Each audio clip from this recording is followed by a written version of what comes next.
Hello and welcome to the developer's commentary of Arachnapocalypse. As always, Rock here. And the map's been out for almost 2 months now as of the time of recording this. And I figured it would be a good time to do a developer's commentary of the map. It's been something that I've wanted to do, and I've also had people requesting it, so I will be doing that now. So one of the main goals with this Dev Com is that I want it to be more so commenting on the map, giving informative reasoning on why I did specific things, and kind of just talk about the map a lot. I want this to be less of an LP and more of discussing why I did specific things and just kind of why I did things in general. So for starters, we have the traditional rules of a normal CTM, so you don't have to worry too much. I'm not going to worry too much about reading them, but this is the first thing to note is this is labeled as Monumental Victory number 2. Now, the reason for this being is that initially I started work on my first map, which was a full-scale CTM called Temporal Chaos. However, the idea behind Arachnapocalypse came from the Fool stream where we were playing Ragecraft, the first Ragecraft, and there was an area infested with spiders and stuff, and the discussion happened with the chat, and next thing you know, the name Arachnapocalypse was mentioned. I think I said it, but I'm not 100% sure. In general, though, the name Arachnapocalypse was said and spoken of, and since then, and shortly after that, I began work on this map, and gotta say I had a lot of fun making this. Overall, I've had fairly good reviews. People overall fairly enjoyed it. There were some people that didn't enjoy the map, but it's to be expected. It's much like any map is to be expected. First things first, though, let's get started before we get too deep into conversation and get our starting love. Now, this may look like a lot, but most of this is needed for the starting area. As I know kind of how all this works, I'm going to go ahead and grab all the stuff. However, when you're playing this for the first time, you probably should go in phases and take what you need. Now, most of the things have different, most of the armor have different stats, with the exception, I think, of the pants. Was it pants? No, actually, the helmet. The helmet's the only thing that doesn't have a different stat, which is Protection 1. So we have Protection 1 helmets. We have a Protection 1 +4 max health. We have a Protection 1 knockback resistance 15%. From what someone was telling me, this is actually the plus 15% actually doesn't work. I'm not 100% on if that's correct or not. If you know, feel free to let me know. But in general, I'm not 100% sure on if that actual attribute, the way the attribute is works. Next we have Protection 2, and then Prot 1 plus 15% speed, which we'll grab that. We have Protection 2, and Featherfall 2. So overall, really good starting gear, which in general you're going to need for the starting area. Then we have 3 swords with different degrees of durability. We have the strongest one with the least durability of Bane of Arthropods 5. The next one being Bane of Arthropods 4 and Unbreaking 1. And then Bane 3 and Unbreaking 2. I kind of wanted to give a sense of, the stronger it is, the less you'll be able to use it, kind of thing. So, the strongest one has the least durability. You won't be able to use it as long as the previous one versus the previous one, kind of thing. Additionally, in the starting area, I have this. If you're very observant, you can kind of see that. But this was something that I showed on Livestream. About 80 to 90% of this whole map I was actually built on Livestream with the feedback of people that were watching the live stream.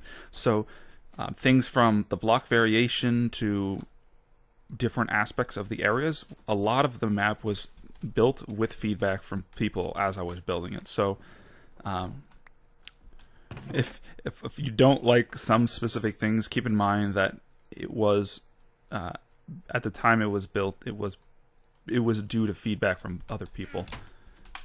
So let's just get our gear on. For starters, we'll get some potions on the bar like normal. We'll convert that to bread at some point. So this is the base variation, block variation throughout the map, throughout most of the map. It was, like I said, it was ended up like this because of the feedback from various people while I was constructing the map. This is starting area. It's very plain, very boxy. If I went back, I would make this probably more roundish, but this is the first area of the map that I constructed. If you take a look at the order of how things work, or how stuff was built in the map, you can see like the beginning area from like in comparison to the first area that was constructed versus the last area, you can see a very big leap in quality of the areas. And as you can see from here, we had our gold pick. I take advantage of a lot of gold and wood in this map because of how easily I give out stuff. So don't expect a lot of high-end tools and stuff. You can get a lot of high-end like diamond and iron stuff. However, it's not really freely given out, and you kind of have to work for it. We're gonna grab a little bit of wood here just because it will help us later on. I'm thinking maybe about 9 pieces. That will give us enough for a workbench, and then 8 pieces of logs. I'm not. There's no real specific reason why. It's just kind of what I've been doing when I tested it. Is just I grab enough for a workbench and then 8 logs, which should give quite a bit of wood. Another thing with this map is that it's perpetually twilight. That way you can always sleep in a bed, regardless of where you are. If there's no mobs nearby, you can sleep in a bed, and then you wake up and it will set itself back to the twilight time. So that's one aspect in the map that I wanted to test out. Like I was mentioning, there's a lot of design aspects of the map that I wanted to test out, and overall I think it turned out really well. Of course, there are things that, if I'm on my next map that I make, that I would slightly adjust, but overall I'm really happy with the results of how everything turned out. As you can see, we have a named mob already. I took advantage of not necessarily take advantage. One of the mechanics that I used in this map was was dubbed a monster hunter mechanic. That was I think for the most part kind of first used with Black Desert 2 from Vex. Although the project was scrapped, I really enjoyed the mechanic of it, and I took advantage of that in here. So the biggest thing about this map is that I don't want you to have to grind. Like if you want to grind, that's you can, and it will give you it'll make things easier for you if you do grind, but you're not forced to grind in this map. The way that I designed out everything, and the way that I laid out everything, is that you are not required to grind in this map at all. If you were a let's not necessarily competent player, but if you play smart, you don't have to grind in this map. So, like, as you can see, that mob dropped loot. The other mobs dropped loot.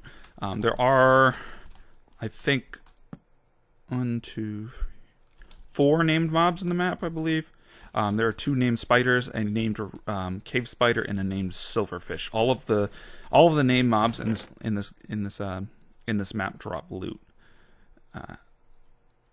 and that all the loot that it drops is pretty much all the loot that's dropped in this map is resources that you would probably normally have to grind or just kind of AFK get kind of thing. And I wanted to alleviate the need for all of that as much as I could. So a lot of the loot that you would normally kind of grind or AFK do, I kind of give you off of just killing these named mobs.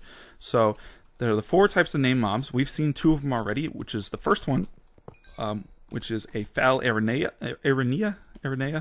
I think that's how it's pronounced. I believe it's essentially Aranea. I believe is the family of what spiders are part of. It's either the family or the order. I'm not 100% sure, but it's essentially a real world word for a spider. They have a 20% chance to drop. There's 4 items they can drop, and they each have a 20% chance to drop. It consists of tangled bark. It's tangled bark, furry coal. They can also drop broken glass bits, and there's one more. I'm trying to remember. Coal, logs, broken glass bits. Actually, that might be it. I think they might just have 3 loot drops. But each of those drops has a 20% chance to drop off of the spider. So as you're playing, you'll get some, but you won't get enough to just kind of overflow your inventory. The second type of mob we've seen already is the Titan spider. The Titan spider is essentially just a giant meat shield. It doesn't do anything really special. It has really high life, like it has a really high base life total. However, it doesn't do any damage. I've modified the mob in a way that it doesn't do any damage, and it has the chance to knock you back, but in general, it's more of a nuisance than an actual threat kind of thing. If you get swarmed by Titan spiders, it's not going to do anything. However, if you do have mobs that are other spiders that are mixed in with the Titan spiders, it can become a bit trickier. So over here, for those players that are observant, you can kind of see there's a light up there. I set up this area right here as a parkour, so you're able to get up most of the way without the need to do any mining or any block breaking and such. The second half of it, however, it is required that you build up, I believe. Just more coal, some anvils, some power books for our bow. I believe we're gonna have to let's use some wood. I think trying to remember how to get there. Okay, actually, do I have a path up there? No, I don't think I do. This is one of the secrets that I think that one was the secret that I showed on Livestream. This is a secret that I didn't show on Livestream. I don't think many people, there was only a few people that I saw that actually got this. So there's a few of these in the map. They're called web begons, and they have really high levels of efficiency and really high levels of on breaking. So essentially, it's just instant mine on cobwebs. Like I said, you can find a few of those throughout the map to make things a bit easier, since there's a good chance you will be getting caught in cobweb throughout a lot of the map. So I kind of wanted to give something to the player that made things a bit easier to navigate around, and I figured that was the best course. I think I was originally planning on doing it on a sword, but I decided to veer away from that. I know Amlop had used, I think, something called the Web Slasher in Uncharted Territories 3, and I wanted something that was just somewhat similar in extent, where it was really good at breaking webs, but I didn't want to use it as a sword just because he had already used a sword. And shears works fantastically as well. So we're going to be coming down into here. This is the first part of the cave, as you saw, split off into 2 branches. A lot of all these logs and stuff that you saw at the entrance and right here were added partway through the beta as a way to give the player a visual indication of which way they needed to go. Before, it was just all of the base block variation, and you couldn't really tell. I think some people were having trouble seeing this area over here, or maybe seeing this area over here, and kind of were getting a little bit lost. I ended up taking that feedback and adding those blocks as a way to, first of all, help the player know what direction they need to go, as well as give them logs, which you'll see shortly what they're used for. Okay, so we broke our... Okay, we don't have... Oh, the 4th item I forgot was broken stone bits. That's the 4th one, which is essentially cobble, because all of this, a majority of the cobble-looking stuff in the base building blocks, or base variation, is actually silverfish blocks. So we're coming over here. We will add make a pick. Boop. We might as well turn the rest of these into some coal torches, and we'll continue on here. Now this area, this first cave area, has been modified quite a few times to get a good balance. There was originally some cave spiders over that direction, or I think it was a cave spider spawner, fairly early into the cave, and although it didn't really pose too terribly much of a threat, it still was a bit much for what people were expecting. So with that, I kind of ramped up the difficulty throughout this spawning area, and I think it's at a really, really good place. I'm really happy with the curve of the starting area, and I think overall I've gotten a lot of positive feedback about the starting area. It was a very clean curve, I guess you could say. One thing you may notice, for those of you who didn't know this about the map, or didn't pay much attention to the development of the map, you may notice that there's a distinct lack of creepers, zombies, skeletons, endermen, all those mobs. The way the map was designed is with natural mobs turned off. Now, this is one of the first CTMs that I'm aware of. There might have been other CTMs that have done this, but I think this is one of the first CTMs. There's the broken stone bits. This is the first CTM that I'm aware of that takes advantage of natural spawns turned off. Now, this has a couple implications that I don't think quite everyone understands, and I would like to talk about it a little bit because it was one of the major design theories behind the map in general. Before I get into that too deep, let me make myself a cobble pick. The foul spiders, if they drop the cobblestone, they'll drop 3 pieces, which is enough for a cobble pick. Specifically pointed out like this. So one of the main theories behind this map is I wanted, first of all, I wanted it to be. Oh, okay. There's one of the things in the map that I was unfortunately didn't get to. It was too late by the time I would have been able to fix it. The first driving theory, which I talked about, which was the monster hunting mechanic, and taking advantage of that, which overall I think worked really well, and a lot of people really enjoyed. The second design theory that I tried to drive home with this map is no natural spawns. All the mobs that you find in this map, because it is a theme map, is specifically the mobs that I want. Which a lot of it reduces the randomness of the map. With natural spawns, sometimes you have really good luck and sometimes you don't, just because of what spawns and I forgot about the cave spiders. The what spawns and where it spawns and all that stuff. So although a map might not put creepers in a specific area, it could have a creeper could spawn in an area and then do something unintended that you didn't want. So with using that idea, I intentionally disabled natural spawns to alleviate that issue. And one repercussion that was up because of that is I had to increase the number of spawns through spawners. The number of spawns through spawners in addition to the number of spawners. So to someone that isn't quite aware of the natural spawns being turned off, they might see a lot of this as a spawner spam.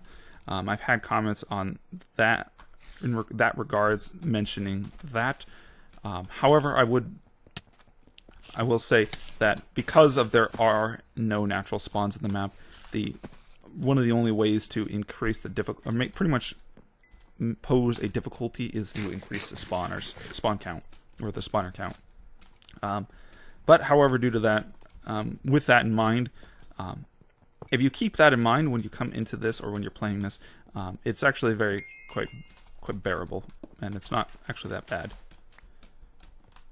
So this cave right here is a two-way split.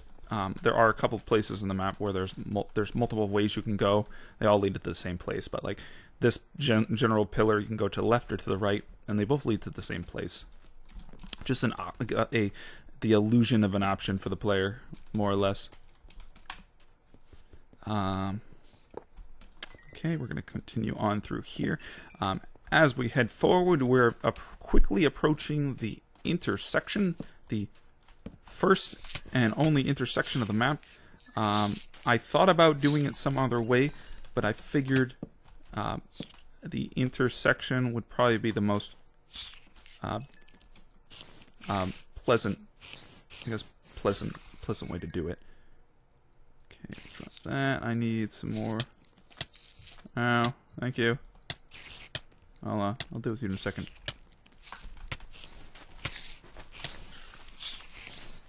As you can see, the Titan Spider doesn't do any damage, so I don't have to worry about him.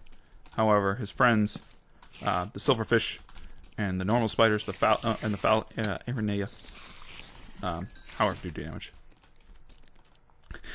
The Titan Spiders are more of just like a big pet. Like, you can run around with them, hug them, love them, and they can't do jack all to you.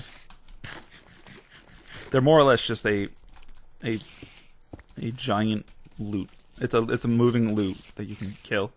I mentioned what the foul area drop. The Titan Spiders guarantee drop. I believe it is. I'm trying to remember how much it is. We'll go at 18. I believe it's 24. No, it drops. I think they drop 8 logs, and they drop. No, they drop 48 pieces of leather. The 48 pieces of leather you'll see very soon, due to the intersection. But in general, they guaranteed drop 8 logs and 48 leather. Some more loot in here. Armor's is pretty banged up. Okay, I don't think we have to worry about grabbing too much more. We'll just take out these spawners for the XP. Okay, and we're up. Pretty close to the intersection. Once we get to the intersection, we'll do a quick overview of the intersection, and then we'll end the episode, and we'll continue on with our first area next time. Okay, let's grab this guy real quick. As you can see, there's some names over here. We'll get to them in a second. This is the first and only intersection of the map. It leads to the 3 wool areas of the map. It's a very dangerous area. You have to be very careful, as although that looks like water down there, which technically is water, it is only one thick water with a void under it. I ended up using water over the void in order to make it not just appear black down there. There is a bit of visual weirdness to it, but in general, it would have just been the dark black, which isn't as pleasing to look at. Let's wander our way over to here. So there's 2 areas. There's the off-branch trader area, and then there's the intersection area. You'll see, if you're paying attention, if you go that way, you can see it from over here. But there is some chest here. Let's deposit a couple things, and we can grab those in a minute. I want these. I ended up putting this one piece of glowstone for the people who end up breaking it, as a fix-it kind of thing, for those who might have a bit of OCD. And so I gave enough building blocks to break to fill in all of these holes. I gave enough I gave enough the glowstone to repair that. All of these things were kind of added in, I think, either the last, like 1.1, which is the latest version that I'm playing right now, or 1.0. I don't remember when it was added, but it was added. These blocks were added because some people were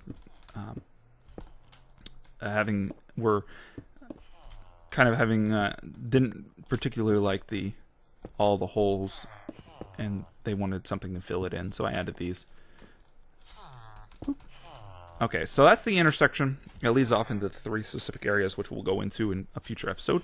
And then the last part of the intersection is these crazed traders. Now, there's 3 different traders with different types of loot.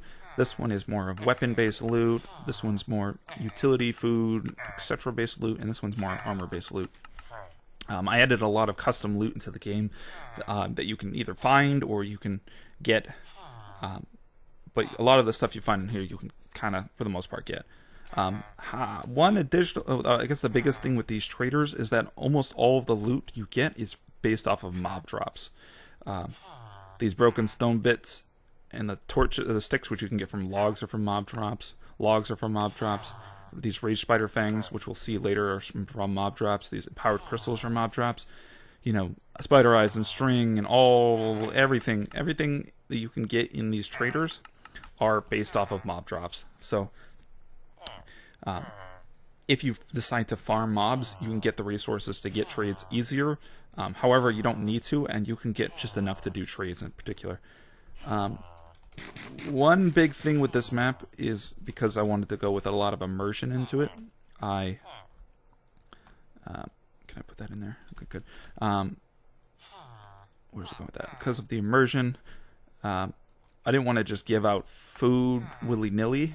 I ended up going for more of a kind of a lore type of thing. So these traders are trading for spider eyes because they've been in this area for so long that they're like, I kind of like spider eyes. There's some bread. I know there's a workbench behind me, but I've kind of always set up my rig right here. Let's drop off some gear. We'll leave some of the good stuff with us. And we'll do a quick minor trades. We'll repair that later. So some of the big trades are these leather. I mentioned before that Titan Spiders drop 48 leather. The reasoning behind that is that these enchanted Protection 3 leather gear in here uses twice the amount of resources it normally would to make it. So a hat would normally take 5 leather. It takes 10. Chest takes 8. It takes 16. So one Titan Spider gives you enough to make killing one Titan Spider gives you enough resources to make a full set of gear. So it is worthwhile to save your drops and use them at the trader. There we go. So we got a couple set there. Some of these are more advanced resources that you'll get for all tougher mobs and such like that. And they might have, this one has a really small chance to drop. This one's instant, a guaranteed drop. But so there are some strong loot in here that we'll probably get back to at some point. We're not going to be using anything in here. And as I said, the biggest thing with the food is that we wanted to use mob drops in order to get it. Spider eyes and spider strings are pretty much drops from spiders. And instead of just having them being useless trades, I actually wanted them to have some type of use. It also makes things a bit funner and easier. That all of the drops that it's kind of like all the drops that the mob does has some use. But I think with that, we'll be calling this a first episode of the developer's commentary of Arachnapocalypse. Before I forget, there is a chest of spider eyes back here. Sneaky, sneaky. But that will be doing it for the first episode of the developer's commentary of Arachnapocalypse. Thanks for joining. If you have any comments, questions, suggestions, or feedback, feel free to leave a comment in the comment section down below. As always, this is Rock, and I'll catch you guys next time.